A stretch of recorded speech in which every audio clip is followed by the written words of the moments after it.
You know, I see a lot of people pointing to the Thomas Massey primary loss and saying, oh, well, it's official. American democracy is now dead. Guess it's time to abandon all hope, bend over, grab our ankles, and just embrace the fact that our satanic Zionist pedophile overlords are here to stay. And you know, in all fairness, I share a lot of the same frustrations that I think these people are expressing, both with the asinine, geriatric, half-wit pederasts employed by the federal government, as well as the asinine, geriatric, half-wit boomers that just keep electing them over and over and over again. Just fucking die already! How am I ever gonna buy a house if you won't fucking die? But the uncomfortable truth, the one that nobody seems to want to acknowledge, is that the Israelis killed American democracy decades ago.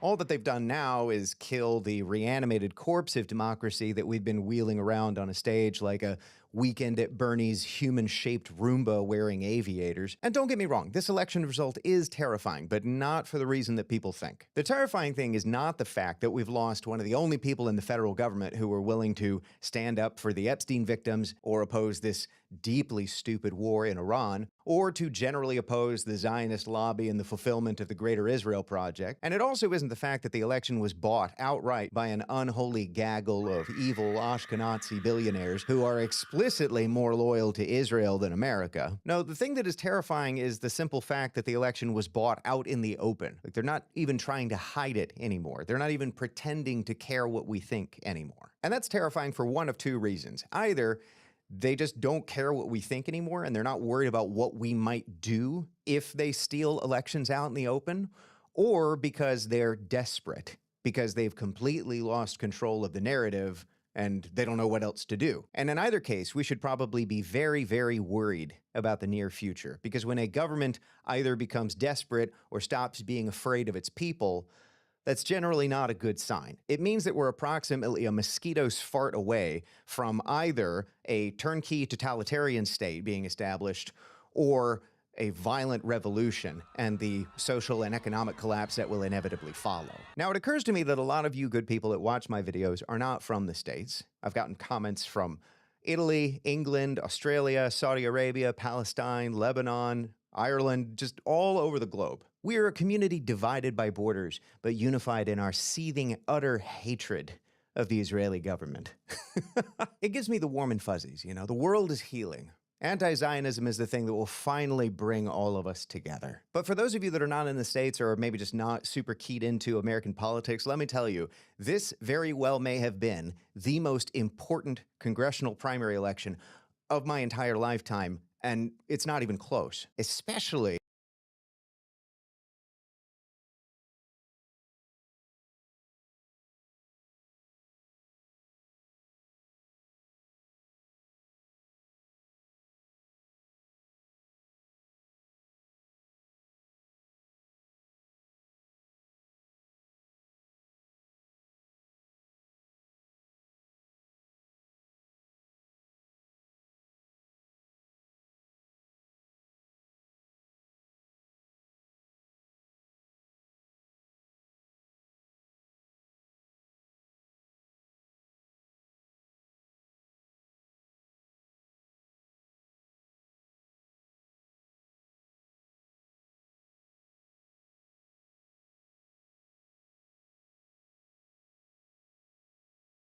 a very brief rundown of what just happened. Thomas Massie, a congressional member from Kentucky, is one of the very few decent human beings left in the United States federal government.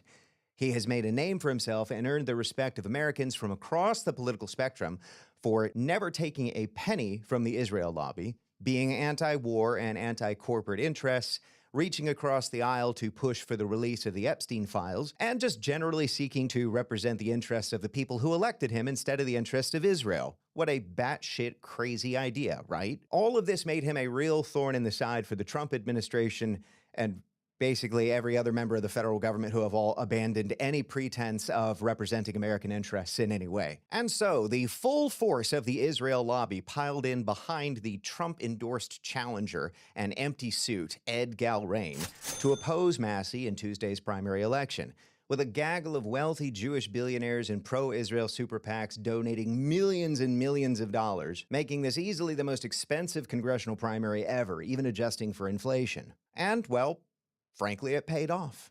Massie lost 45 to 55, sending a very clear signal to American voters that if their interests run contrary to the interests of the Ashkenazi party, They're basically irrelevant. But the question is why? Why would they spend so much money and effort and time trying to remove one man from his station? Well, I think that there are three main reasons why. Reason number one, because 0 is a special number. The difference between having 0 representatives and 1 representative that offers meaningful opposition and resistance to the Israeli agenda is massive, because it throws the evil Zionist system and the Greater Israel Project in stark contrast and makes it much more obvious when you have something or someone to compare it to. Let me give you another example of this. And by the way, this is not a defense of Elon or X, both of which have become completely degenerate. But you must agree that there is some utility in having at least one large social media platform which is relatively free of censorship, because it allows users of the platform to very easily see when other platforms are censoring major events or topics. For example, after October 7th and the onset of the most recent Israeli genocide in Gaza, YouTube removed hundreds of videos which were sympathetic to Palestinians and served as evidence of Israeli war crimes, while at the same time allowing the Israeli government to run political propaganda ads. Now, if YouTube were the only game in town and the only place in which videos like that could be seen, then you as a user of the YouTube platform might not have ever been aware that they were removing all of these videos. But when you can turn to another platform like X and see all of those videos, and also see the creators and uploaders of those videos saying, yeah, I put these on YouTube, but they took them all down, well, that puts YouTube in a much more uncomfortable position, because now they have this massive user base of millions of people who are all scratching their heads and saying, it sure looks like Google is complicit in the Israeli genocide. Which is why I think, at least in part, YouTube has started to allow people like me and others to speak much more freely and much more critically of Israel. And in much the same way, when Thomas Massie and Ro Khanna single-handedly forced the release of thousands of Epstein documents, it really threw into stark contrast all of the other people in the federal government who seem really invested in protecting a massive child sex trafficking ring for some weird reason. So this is what I mean when I say 0 is a special number. If you have one person, one thing going against the grain, it has a disproportionate and outsized effect. And this is a big part of the reason why the Israel lobby wanted Massie gone. By the way, this idea of 0 being a special number is not original to me. Big shout out to Brett Weinstein for coming up with that. Yet another reason why he's one of my favorite Jews out there. And by the way, really quickly, I have had some pushback in the comments for my unwavering support of Brett, and I just wanted all of you to know, I hear you. And sincerely, from the bottom of my heart, I would like all of you to pull down your pants and run backward through a field of dicks. Brett is an amazing human being, as is his lovely wife, Heather, and I fully endorse both of them, okay? Anyway, moving on. Reason number 2, the political chilling effect. I think that perhaps the biggest reason why this election needed to be stolen was to send a clear signal to any other would-be troublemaker politicians. So just to be clear, I have zero sympathy for basically any politicians at this point. If you voluntarily go into the degenerate cesspool that is American politics, unless you are a true Mr. Smith Goes to Washington type like Thomas Massie or Ron Paul, which I would say makes up a fraction of a percent of politicians these days, well, then I just have to assume you're a degenerate sociopath kitty diddler at this point. But I do recognize and can appreciate the absolutely fantastic no-win scenario that American politicians find themselves in right now. You see, the nature of the Ashkenazi Party of Israel, and in particular the variety of different ways in which Israel has committed egregious war crimes against children, and how they are currently threatening to single-handedly plunge the entire planet into war, famine, and devastation, has never been more clear to the American voter than it is now, as evidenced by polling data, which is just staggering. And thanks to organizations like Track APAC, Americans are also very much aware of exactly how many politicians are bought and paid for by the Israel lobby, which has led to some extremely hostile interactions between politicians and their constituents, like these. Can we talk? Can we talk? Can we talk? When it comes to the word genocide, I kind of disagree with it, because the bottom line is, can I finish? I'm of the view that Israel has the right to defend itself, and the easy and simplest way to end this horrific war is for Hamas to surrender and release their hostages. I appreciate everybody coming out tonight. Doesn't mean that everyone fully agreed with me. I know there's a lot of people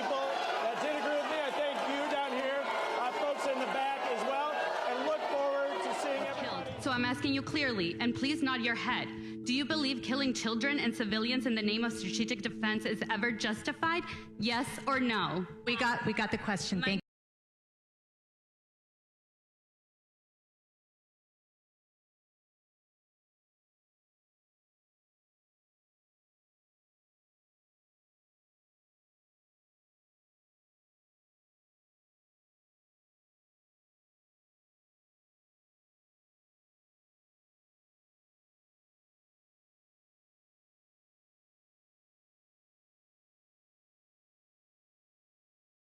Thank you. Appreciate that. We're going to move to the next question. Thank you. What are you doing to prevent the use of our taxes to starve and kill people in Gaza? Yeah, I've addressed Israel and Gaza now on, I think, 3 separate occasions. So we're going to keep moving on. We're going to move on. These are Republicans and Democrats, by the way, that are getting heckled like this.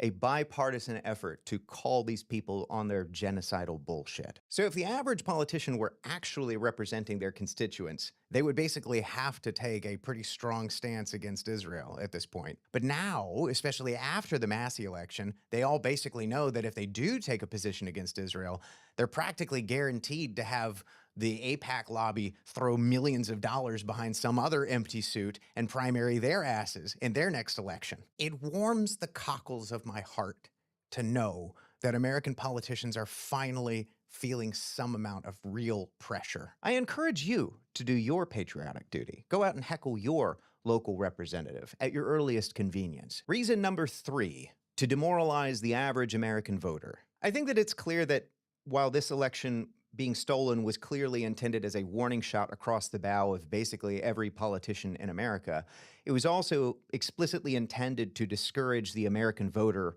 from ever wanting to participate in politics ever again. And frankly, I think it's okay and even healthy to feel frustrated or demoralized as a result of this election, and to express those feelings of frustration in a calm, rational, constructive way. For example,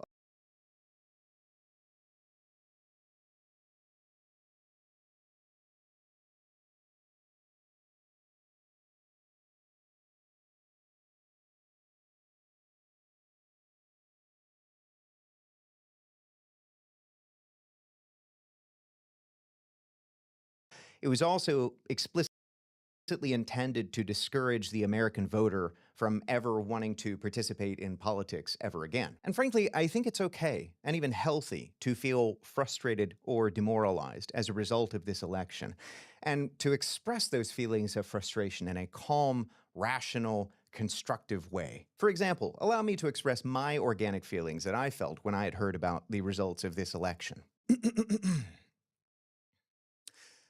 Are you fucking kidding me? We couldn't have one. We couldn't have one guy that thought that maybe American taxes should election in a glass half empty kind of way. Oh no, Jewish billionaires can come in and spend, tens of millions of dollars and buy an election. We're doomed. But, minor reframing. It's not that the Ashkenazis can do that. It's that they had to do it in this particular election. And even after spending tens of millions of dollars and running fake AI smear ads and calling in all of their sycophants, all of their water carriers, the president of the United States himself, the entire weight of the Israeli lobby was thrown behind this election, and they still only won with a 55% majority.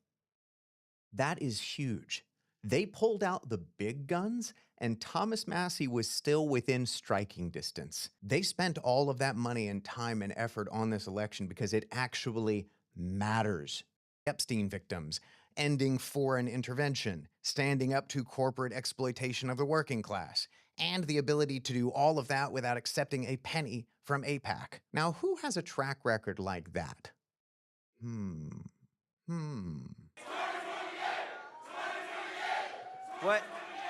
What happens in 2028? You want me to run for Congress again?